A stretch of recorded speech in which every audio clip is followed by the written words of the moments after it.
It was the kind of London afternoon that tourists dream about. Cool breeze, scattered clouds, and the steady hum of camera shutters echoing through the plaza in front of Buckingham Palace. Families strolled, children pointed in awe at the bright red uniforms, and a quiet kind of reverence filled the air.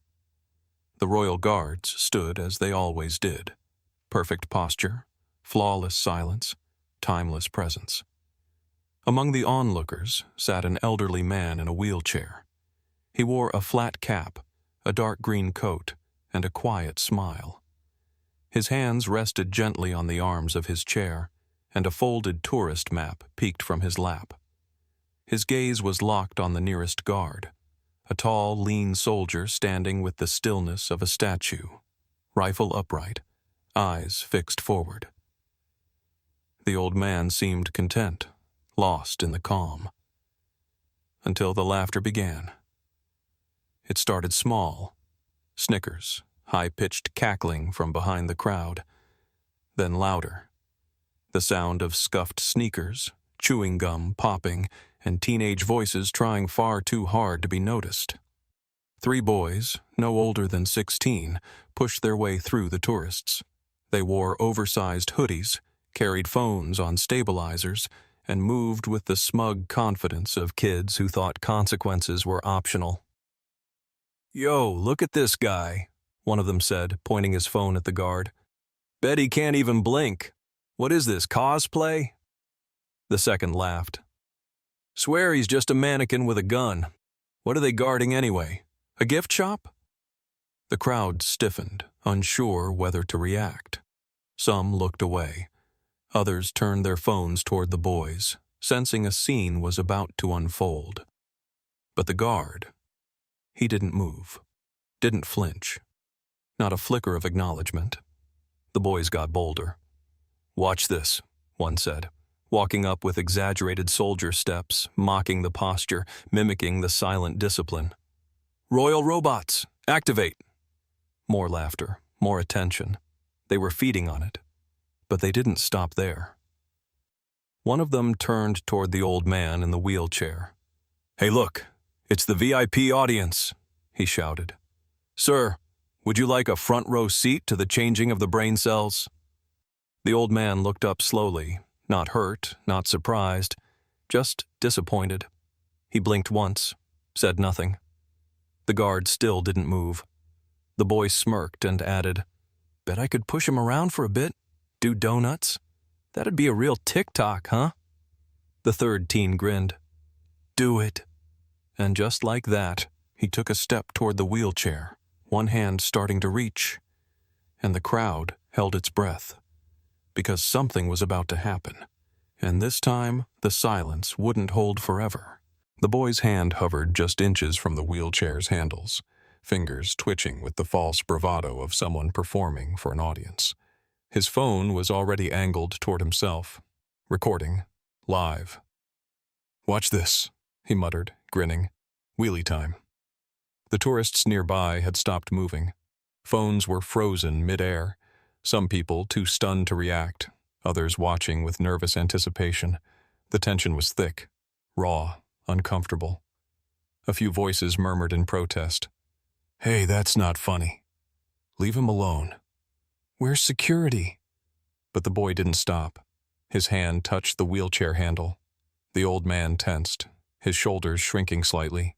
He didn't speak, didn't plead. He just stared forward, at the same guard who hadn't moved through any of this. The man's eyes flicked up to him like someone silently hoping, someone still stands for something.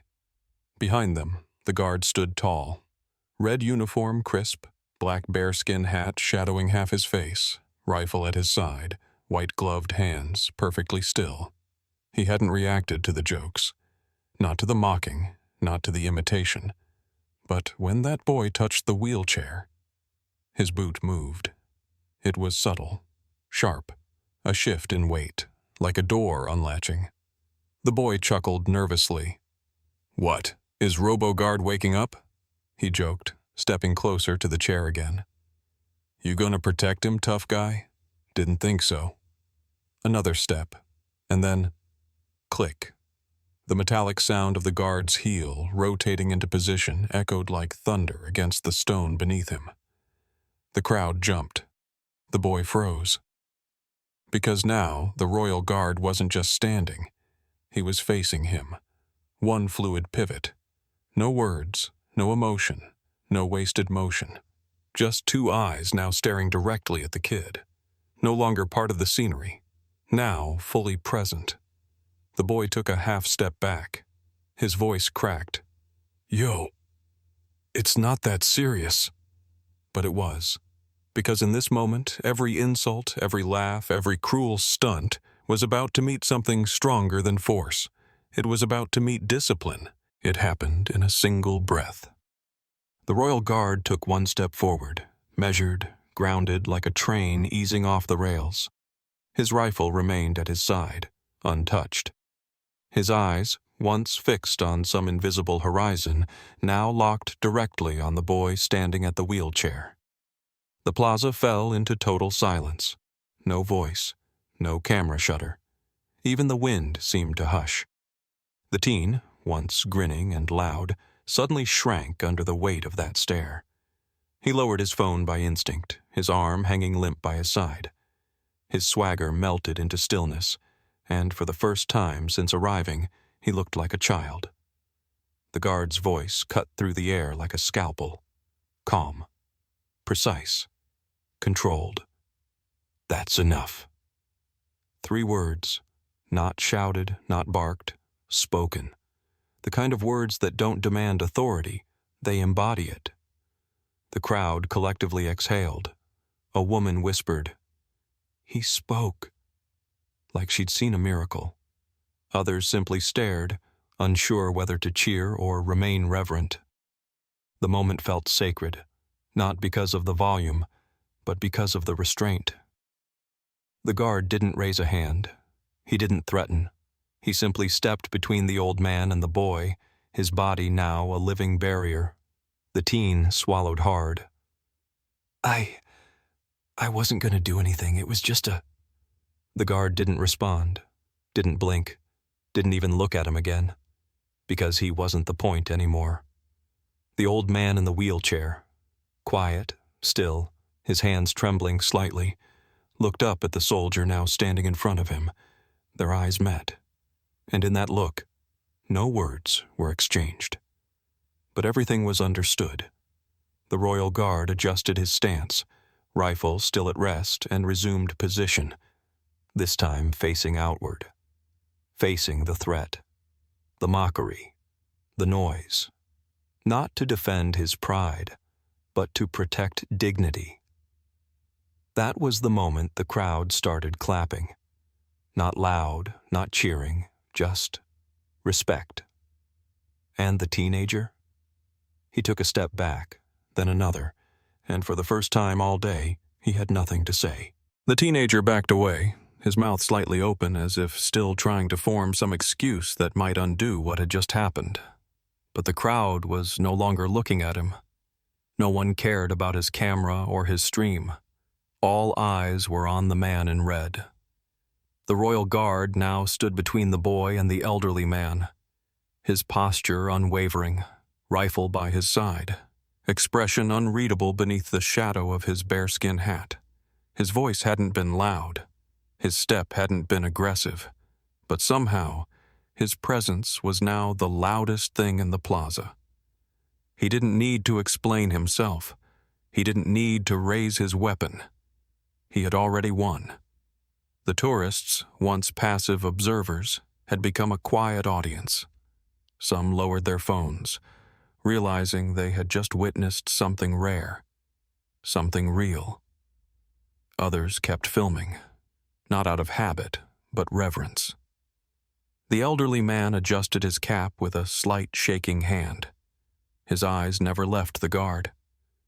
He didn't smile. He didn't cry. He just nodded. A tiny, respectful gesture only the two of them shared. The boy mumbled something, an apology, maybe, but it vanished in the silence. His friends, once so loud and eager, had vanished into the crowd. No one followed them. No one asked where they went. The only movement came from the crowd itself, some stepping closer, some staying back, but all watching. Not out of curiosity now, but with something else in their eyes. Respect. One tourist finally whispered what everyone was thinking. He didn't move when they mocked him, but he moved when it mattered. And that, more than anything, was the reason no one would forget what they saw that day. Not because the guard yelled, not because he fought, but because in a world obsessed with noise and outrage, he had chosen silence until it was time to protect. And when he did, he didn't break formation. He redefined it. By sunset, the clip had already crossed 5 million views. The moment the royal guard broke formation, stepping between the boy and the elderly man, was now stitched into every corner of the internet. TikTok, YouTube, Instagram Reels, even legacy news channels. Everyone had their own caption for it, but the message was always the same. He didn't react to insults. He moved for dignity. Reaction videos poured in from veterans, parents, even teachers. Edits emerged with orchestral music swelling under that single phrase, "That's enough." Slow-motion breakdowns showed the precise moment his boot shifted. Commentators praised his discipline, his restraint, his presence. He became the moment. Memes took over, some humorous, most reverent. A side-by-side image, one of the guard facing forward in silence, the other of him stepping out with the words, "Silence isn't weakness, it's timing." Another one, "Respect doesn't raise its voice. It stands still until it's needed." Even the boy, now publicly identified through his own live stream, issued a written apology. No video, no excuses, just a quiet comment. "I was wrong. I learned something today. Thank you." But the guard? He made no statement, no post, no comment. The next day, he was back in uniform. Same boots, same stance, same silence, as if none of it had happened. But the people who came to watch knew better. They didn't come just to see tradition. They came to see him, the man who had stood without flinching and moved without hesitation. The man who didn't defend himself, but defended someone who couldn't. And in doing so, he reminded the world that real power isn't measured in volume, violence, or viral clips. It's measured in the moment you choose to use it, and the moments you choose not to.